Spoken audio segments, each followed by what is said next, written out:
사도행전 17장 10절에서 12절 말씀을 읽겠습니다. 신도들은 곧바로 그날 밤으로 바울과 실라를 베레아로 보냈다. 두 사람은 거기 이르러서 유대 사람의 회당으로 들어갔다. 베레아의 유대 사람들은 데살로니가의 유대 사람들보다 더 고상한 사람들이어서 아주 기꺼이 말씀을 받아들이고 그것이 사실인지 알아보려고 날마다 성경을 상고하였다. 따라서 그들 가운데서 믿게 된 사람이 많이 생겼다. 또 지체가 높은 그리스 여자들과 남자들 가운데서도 믿게 된 사람이 적지 않았다. 기독교를 비롯한 모든 종교는 그 가르침과 교리를 기록한 경전을 가지고 있습니다. 체계적으로 완성된 경전을 갖지 못한 것은 종교라고 부르지 않고 무속신앙 또는 민간신앙이라고 부릅니다. 경전은 그 종교가 무엇을 믿고 있고 또 그 믿음의 근거에서 어떻게 살아야 하는지를 설명합니다. 그렇기 때문에 그 종교를 알려면 그 경전을 알아야 합니다. 경전을 제대로 모르면 그 종교를 제대로 알지 못하게 됩니다. 우리가 믿고 있는 이 기독교의 경전은 성경입니다. 창세기부터 요한계시록까지 신구약 성경 66권을 하나의 책으로 묶어놓은 그 성경이 바로 기독교의 경전입니다. 하나님을 아버지라고 부르는 하나님의 자녀이며 또 예수 그리스도를 구세주로 믿는 성도들에게 성경은 무엇을 믿어야 하는지에 대해서 알려줍니다. 성도들이 무엇을 믿어야 되는지를 성경이, 우리 기독교의 경전인 성경이 알려주고 있습니다. 성경은 성도들에게 우리가 믿고 있는, 성도들이 믿는 하나님은 어떤 분이시고 또 하나님은 어떤 일을 하셨는지를 설명하여 줍니다. 그리고 성경은 성도들이 그 믿음을 근거로 해서 이 세상에서 어떻게 살아야 하는지도 알려줍니다. 하나님은 우리에게 주신 성경 말씀, 곧 이 기독교의 경전인 이 성경을 예언자들과 사도들에게 기록하게 하셨습니다. 베드로 사도는 이렇게 말합니다. 베드로후서 1장 21절에 보면 예언은 언제든지 사람의 뜻에서 나온 것이 아니라 사람들이 성령에 이끌려서 하나님께로부터 오는 말씀을 받아서 한 것입니다. 베드로 사도가 여기서 말하고 있는 예언은 장차 일어날 앞날에 대한 이야기가 아니고 그것을 포함해서 구약에서 예언되어진 모든 성경을 말하죠. 아직은 신약이 완성이 안 되었기 때문에 이 예언은 구약의 모든 예언, 모든 성경을 통칭해서 부르는 말입니다.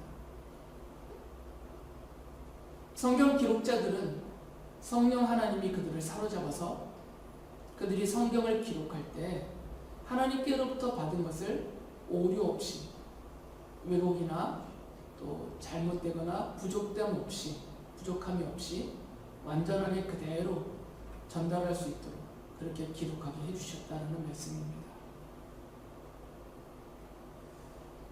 하나님은 이 성경의 기록자들에게, 성령님께서 사로잡고 계신 이 성경의 기록자들에게 그 기록할 내용을 알려주셨어요. 예수님께서는 그 내용에 대해서 요한복음서 5장 39절에서 이렇게 말씀하십니다. 너희가 성경을 연구하는 것은 영원한 생명이 그 안에 있다고 생각하기 때문이다. 성경은 나에 대하여 증언하고 있다.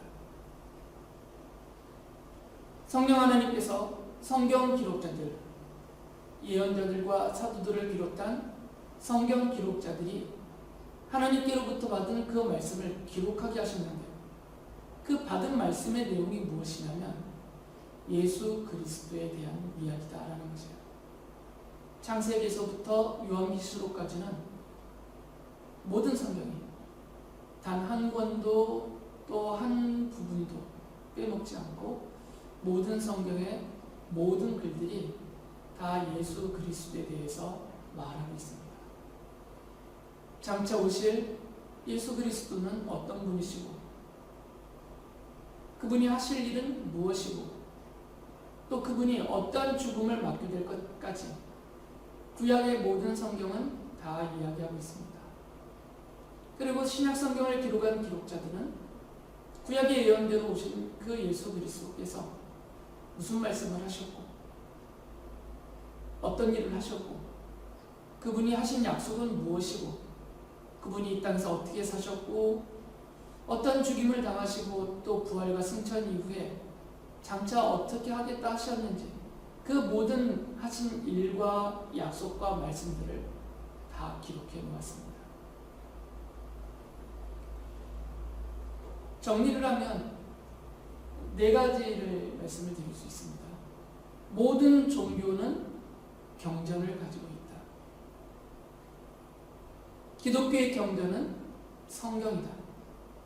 하나님은 기독교의 경전인 성경을 성령 하나님께로부터 사로잡힘을 받은, 그래서 돌보아 주시고 보호해 주시고 이끌어 주시는 성령님에게 사로잡힌 예언자들과 사도들을 비롯한 그 기록자들을 통하여서 기록하게 하셨는데 그들이 기록한 그 성경의 내용은 예수 그리스도에 대한 증언, 곧 예수 그리스도에 대한 이야기다라는 것입니다.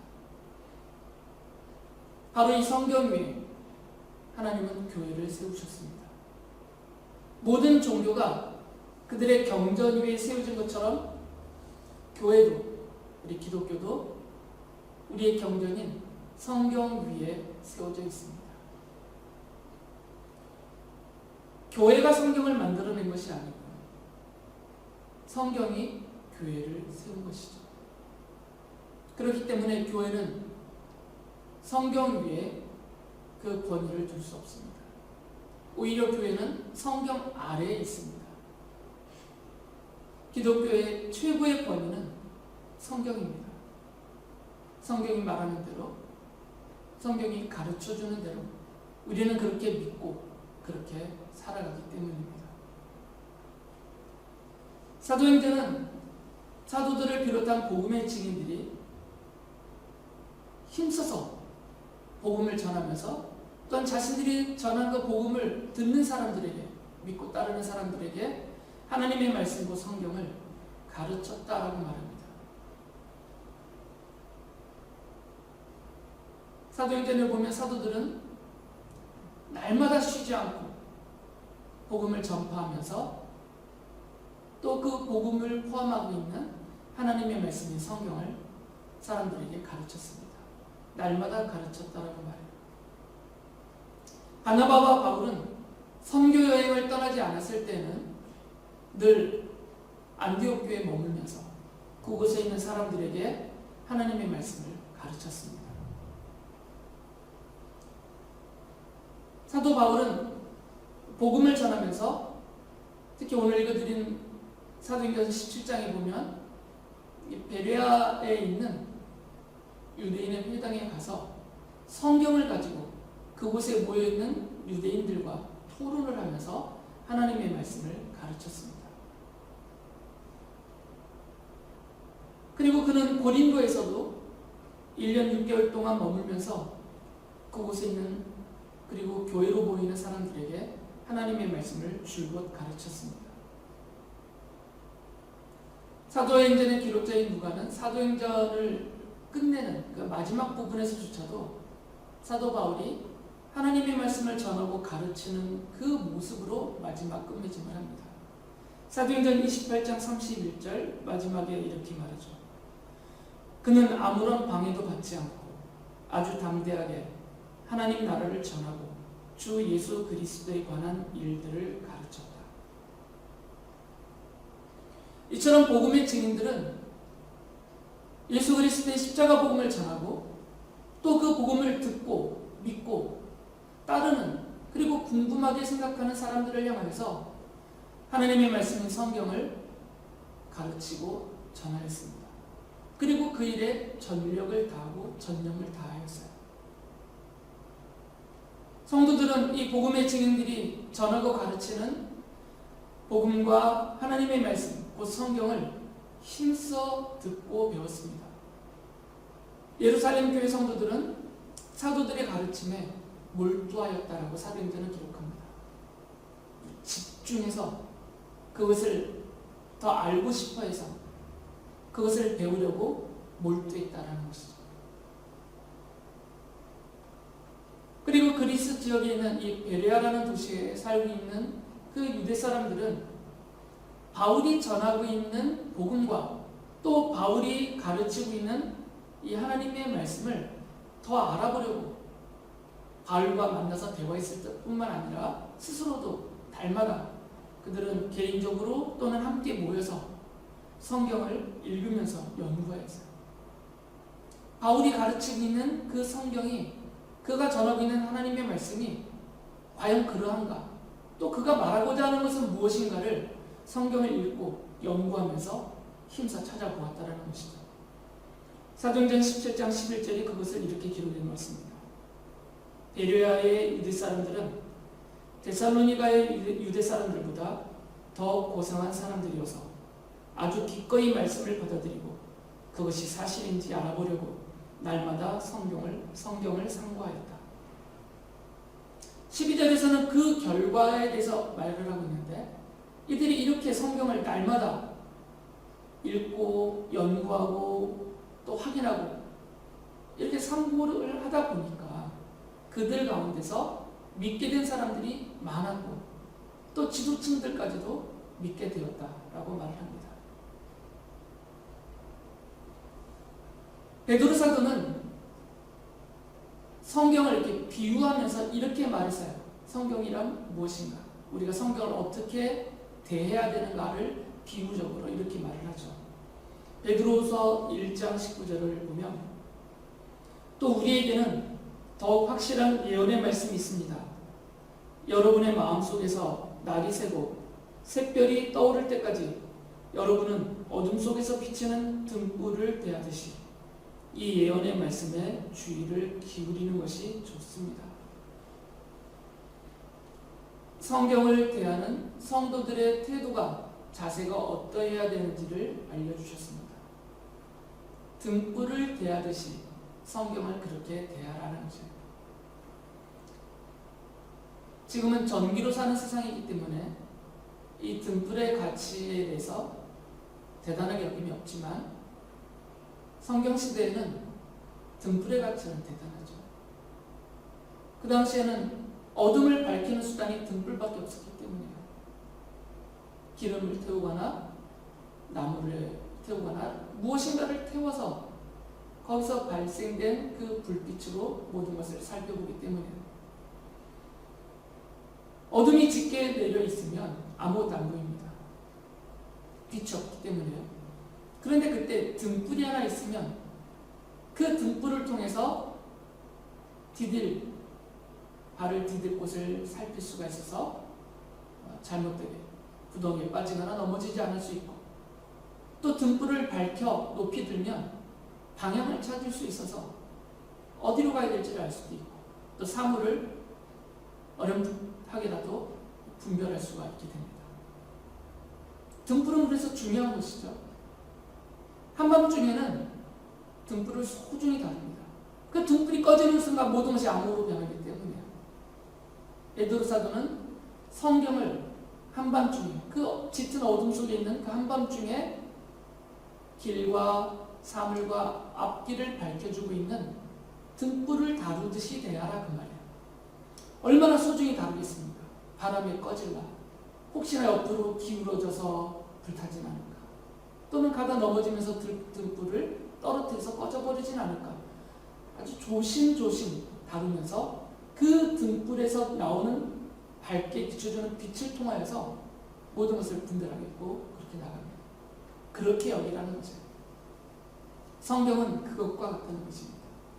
하나님의 말씀은 죄와 그 죄로 인해서 파생된 이 세상의 짙은 어둠 속에서 살고 있는 성도들에게는 마치 등불과 같다는 것입니다. 성경은 등불과 같아서 밝은 빛을 내주어서 죄가 무엇인지, 악이 무엇인지, 의와 선이 무엇인지를 밝혀 볼 수 있도록, 그것을 분별할 수 있도록 우리에게 보여줍니다. 성경은 우리 인간이 이 땅에서, 특히 성도로서 사는 인간, 성도로서 이 세상에 사는 우리들이 어떻게 생각하고 어떤 것을 추구하고 어떤 것을 이루면서 살아야 될지를 우리에게 보여주고 알려줘요. 등불의 역할을 하는 것입니다. 그러니까 이 등불을 소중하게 다루면서 그 등불을 가까이에서 보고 깨닫고 알아나가려는 이런 자세로 성경을 대하면 그 성경을 통해서, 성경이 밝히 비춰줌을 통해서 우리도 갈 길을 알고 생각할 것과 행해야 될 것, 이런 것들을 분별하여 옳게 살아갈 수가 있게 된다는 것입니다. 그래서 사도 베드로가 성경을 짙은 어둠 속에서 모든 것을 밝게 보여주고 있는 등불을 대하듯이 성경을 그렇게 내 인생의 등불로 여기고 성경을 대하라 라고 말하고 있는 거죠. 바울 사도는 디모데전서 4장에 보면 디모데 목사님에게 편지를 써서 보내면서 성경이 주는 유익을 알려줘요. 성경은 이러이러한 유익이 있다. 그러면서 권면을 합니다. 성경을 읽는 일, 그리고 성경으로 권면하는 일, 그리고 그 성경을 가르치는 일을 전념하라. 목사로서, 목회자로서 교회로 모이는 성도들을 향하여서 성경을 가르치는 일을 전념하여 하고, 또 성경으로 권면하는 일을 전념하여서 하고, 또 개인적으로도 스스로를 위하여서도 이 성경을 전념하여 읽어라 라고 말을 합니다. 그러면서 바울 사도가 그러할 때 성경이 주는 유익한 것들이 있다라고 말씀하시면서 디모데후서 3장 15절에서 이렇게 말을 해요. 그대는 어려서부터 성경을 알고 있습니다. 성경은 그리스도 예수를 믿는 믿음으로 말미암아 그대에게 구원에 이르는 지혜를 줄 수 있습니다. 성경은 그것을 읽는 사람에게 구원을 얻을 수 있는, 구원에 이르는 지혜를 준다라고 말씀하고 있어요. 다시 말하면 성경을 읽으면, 그리고 성경을 들으면, 그리고 그것을 믿으면 구원에 이를 수 있다는 것이에요. 성경은 그런 유익을 준다는 것입니다. 구원에 이르는 지혜를 준다. 성경은 그렇게 말합니다. 그리고 디모데후서 3장 17절에서도 이렇게 말합니다. 성경은 하나님의 사람을 유능하게 하고 그에게 온갖 선한 일을 할 수 있게 하는 것입니다. 성경의 유익에 대해서 이렇게 말씀해 주세요. 성경은 하나님의 사람을 유능하게 합니다. 여기서 말하는 유능은 하나님의 사람으로 하나님의 사람답게 능력 있게 살게 준다는 거죠. 세상적인 유능을 말하는 것은 아닙니다. 하나님의 사람으로서 하나님의 사람답게 능력 있게 살게 준다는 것입니다. 그리고 성도가 마땅히 행해야 될 온갖 선한 일을 할 수 있게 해준다라고 말해요. 성경이 그렇게 해준다는 거죠.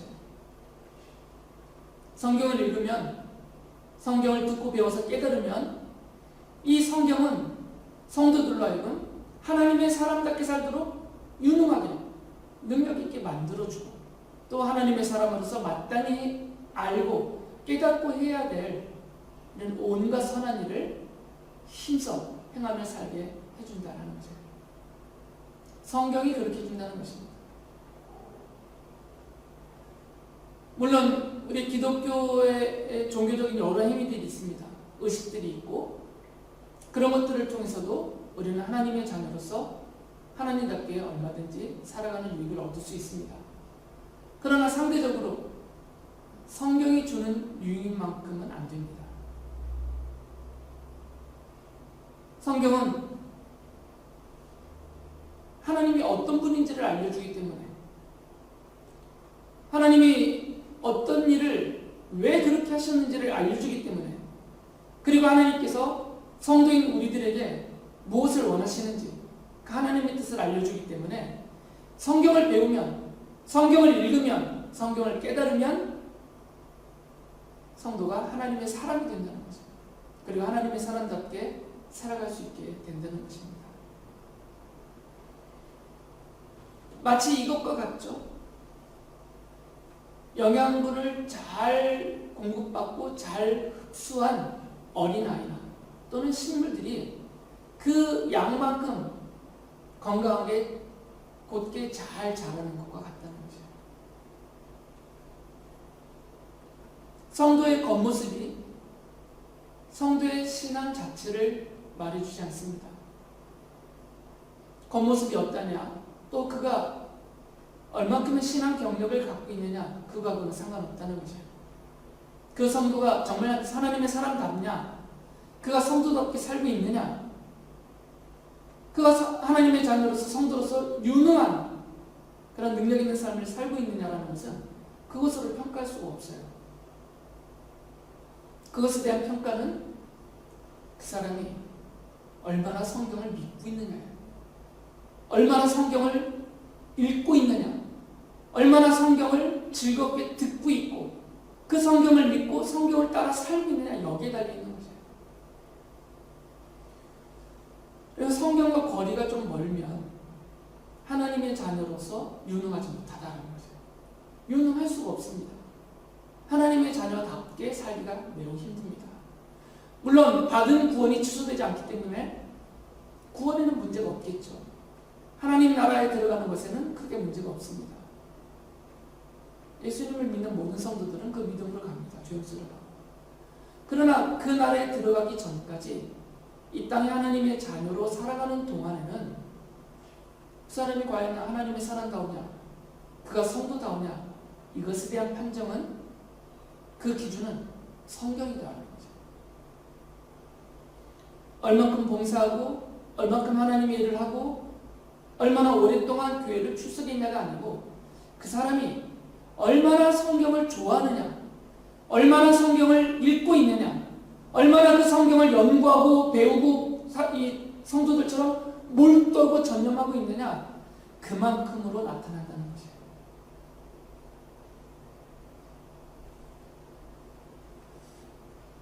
물론 우리들이 하는 핑계가 있습니다.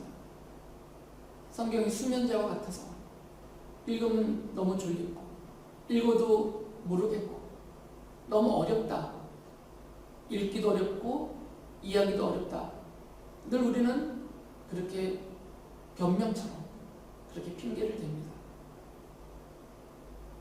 하지만 성경을 보면 성경은 그렇게 말하지 않습니다. 성경은 그렇게 어렵다라고 말하지 않아요.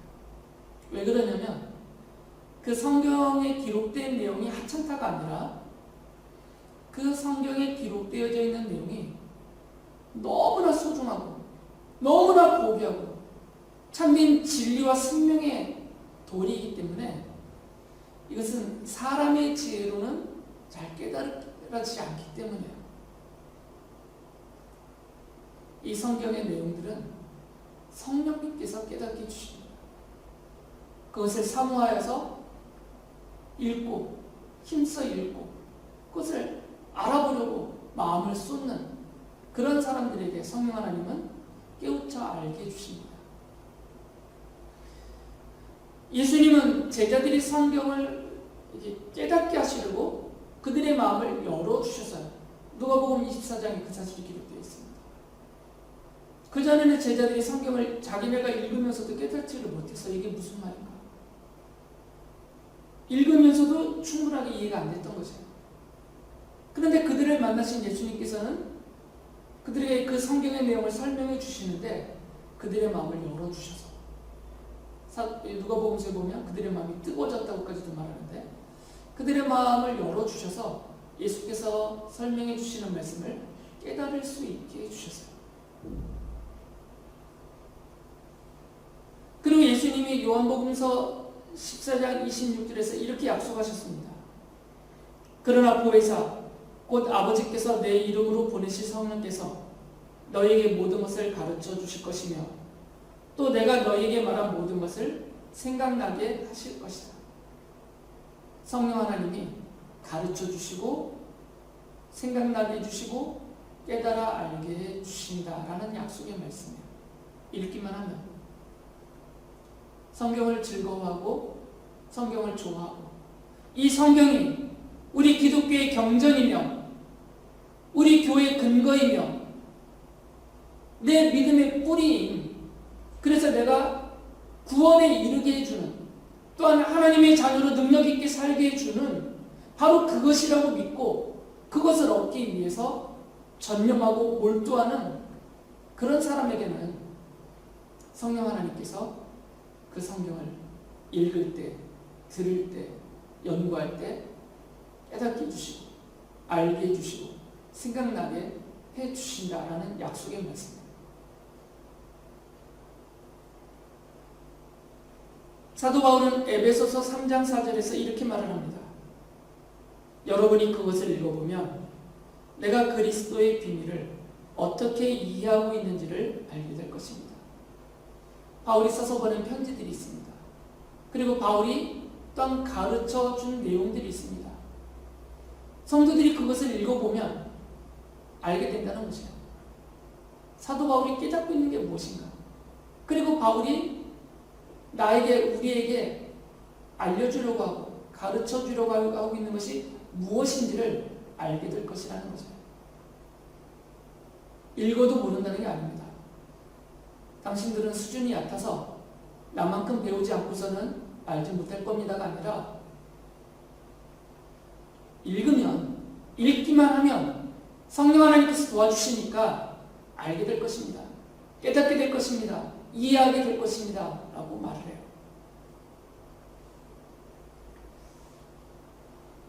성경을 모르면 하나님을 바로 알기가 어렵습니다. 그리고 우리 주 예수 그리스도를 바르게 믿고 섬기며 따르기도 어렵습니다. 성경을 모르면 하나님을 모르는 것 같아요. 성경이 말해주고 있거든요. 성경이 우리 하나님이 어떤 분이신지, 우리 주 예수 그리스도께서 어떤 분이신지, 성령 하나님이 어떤 분이신지, 이 삼위일체 하나님이 우리를 위해서 이 세상을 향하여서 하신 일이 무엇이고 가지고 계신 뜻이 무엇인지를 성경을 읽지 않으면 알 수가 없어요. 힘써 듣고 배우고 연구하지 않으면 알아듣기가 어렵습니다.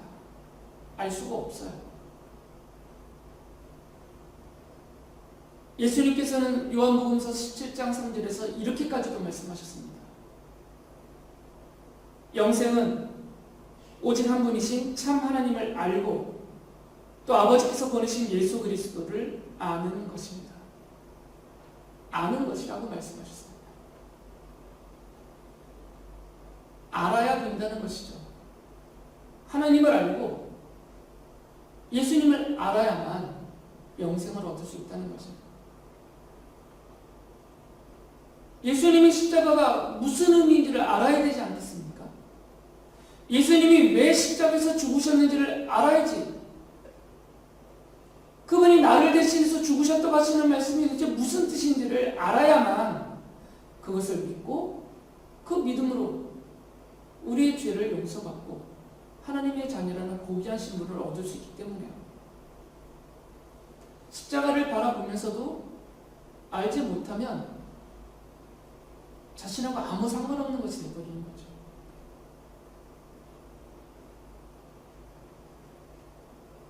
성경을 읽으면 그 사실을 알 수가 있게 됩니다. 그 이유를 알게 됩니다. 성경이 설명해 주니까. 성경은 우리가 얻을 영생, 영원한 생명과 구원에 꼭 필요한 것들을 남김없이, 부족함 없이 완전하게 다 알려주고 계세요. 그러니까 성경만 읽으면, 성경을 배우면, 성경을 믿으면 그런 것들을 다 깨달아 알고 그 믿음으로 구원을 받고 영원한 생명을 얻을 수 있고 하나님의 자녀가 될 수가 있다는 거죠.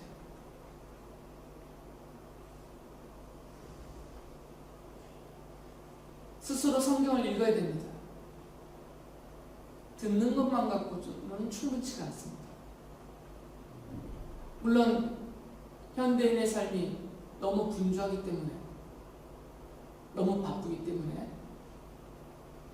해야 될 것도 많고 만나야 될 사람들도 많고 이러저러한 이유 때문에 성경을 차분히 앉아서 읽을 수가 없다라고 말을 해요. 충분한 이유가 되는 것 같습니다. 그러나 사실 곰곰이 살펴보면 시간이 아예 없지는 않습니다. 왜 그러냐면 우리 인간은 소중하게 여기는 것에 시간을 쏟거든요.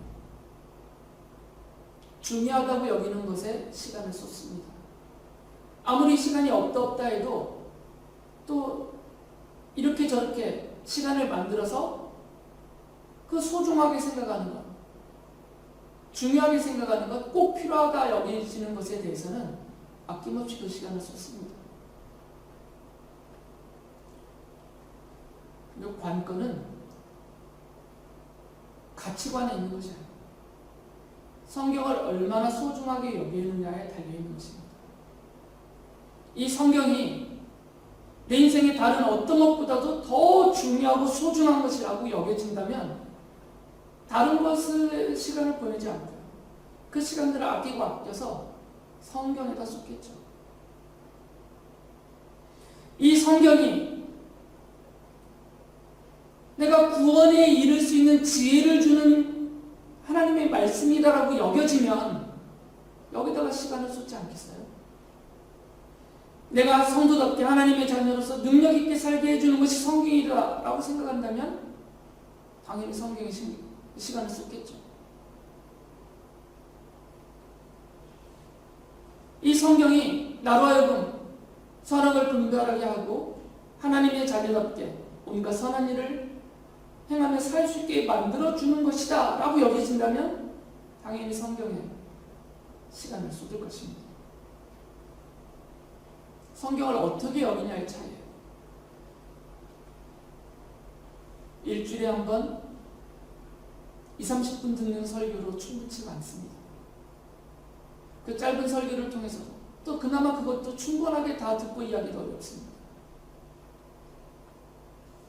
만약에 우리의 신앙생활이 일주일에 한 차례 예배 중에 설교자들이 전하고 있는 그 짧은 그 시간만큼의 설교로 충분하다고 여긴다면 성경 하나님의 말씀은 내가 그 정도만 들어도 된다 정도로 여기고 있다면 심각한 거죠. 왜 그러냐면 전혀 충분하지 않기 때문에. 하나님의 자녀로 능력 있게 살기에는 충분치가 않습니다. 그만큼 갖고는.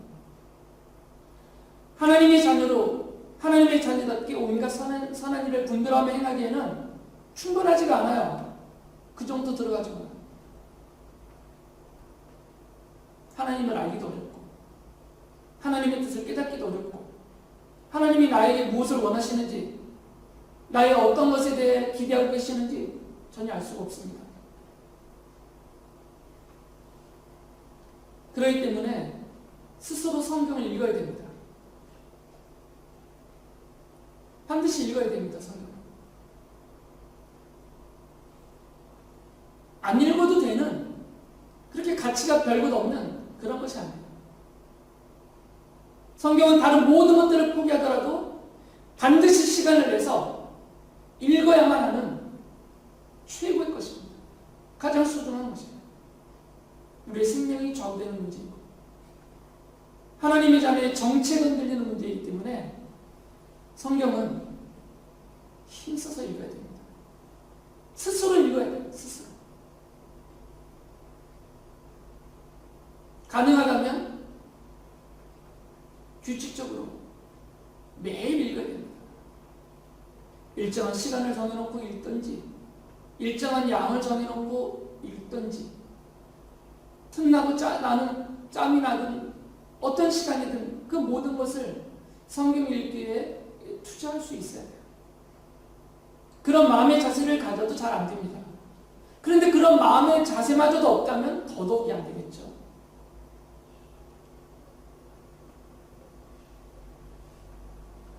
아무리 힘들고 시간이 부족하더라도 성도는 반드시 성경을 읽고 듣고 배워야 합니다.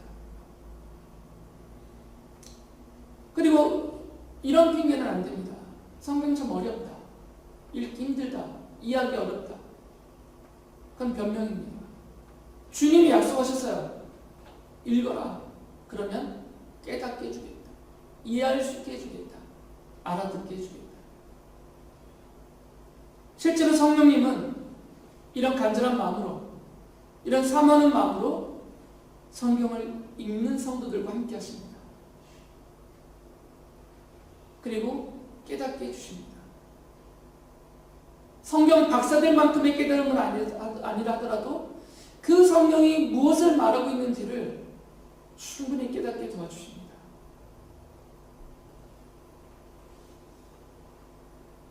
다윗은 하나님의 말씀을 아주 즐거워하면서 그것이 너무너무 즐겁고 좋기 때문에 밤낮으로 그 하나님의 말씀을 묵상하는, 계속 읽고 생각하고 마음으로 받아들이는 이런 묵상하는 사람들이 정말 복이 있다라고 말하면서 이 사람들이 받을 복에 대해서 시편 1편 3절에서 이렇게 찬양을 했어요. 그는 시냇가에 심은 나무가 철 따라 열매를 맺으며 그 잎이 시들지 아니함 같으니 하는 일마다 잘 될 것이다. 다윗이 말한 이 내용은 모든 사람들이 갖고 있는 소망입니다. 이 세상을 살아가는 모든 사람들이 이렇게 살기를 소망해요. 시들지 않는 인생, 푸르르고 번창한 인생. 가장 듣기 좋은 말씀은 하는 일마다 잘 되는 인생. 모든 사람이 사모하는 내용입니다. 다윗은 이것을 약속했어요. 성경을 즐거워하는 사람, 이 하나님의 말씀인 성경을 즐거워하는 사람, 좋아하는 사람, 밤낮을 가리지 않고 이 말씀을 읽는 사람, 그 사람들에게는 하나님이 이렇게 해주신다는 거예요. 시들지 않는 인생이 되게 해주고 하는 일마다 잘 되게 해주는 그런 복을 누리며 사는 인생이 되게 해주신다는 약속이에요. 물론 이것은 일괄되지는 않습니다. 사람마다 다양하니까 다양한 모습으로 하나님의 약속을 이루어주십니다. 우리가 그렇게 돈을 모으고 돈을 얻기 위해서 힘을 쓰고 또 세상 사람들과 경쟁하면서 내 인생의 시간 대부분을 쏟아부고 그것도 부족하다라고 전전긍긍하며 살고 있는 그 이유, 그 목적, 지지 않는 인생, 날로 번창하고 푸르른 인생, 하는 일마다 잘 되는 그런 인생으로, 그런 인생이 되고자 그렇게 애를 쓰고 있는 바로 그것이 사실은 제대로 안 되거든요. 그런데 다윗은 성경을 읽는 사람에게, 성경을 사모하고 성경을 읽는 사람에게 그것이 복으로 주어진다라고 말씀하고 있어요. 하나님께서 다윗을 통하여서 우리에게 주시는 약속입니다. 하나님의 약속을 믿고 성경을 읽으시기 바랍니다. 이 하나님의 약속을 믿고 성경을 연구하고 몰두하고 전념해서 성경을 붙들고 사는 그런 인생이 될 수 있기를 바랍니다. 성경은 하나님이 성도들에게 주신 은혜이며 복입니다. 무거운 짐이 아니에요. 성경은 무거운 짐이 아닙니다. 성경 읽기는 무겁고 고되고 힘든 일이 아니에요. 이것이 은혜이며 복이기 때문에 성경을 믿는 것은 하나님의 은혜를 누리는 것이고 하나님이 주신 복을 받는 거죠. 성경은 성도가 하나님의 자녀로 사는 근거이며 능력이며 약속입니다. 하나님의 자녀로 살고 싶으시면 성경을 읽으셔야 됩니다. 하나님의 자녀로 능력 있게 살고 싶으시면 성경을 읽으셔야 돼요. 하나님이 약속하신 그 은혜와 복을 누리고 싶다면 성경을 읽으셔야 됩니다.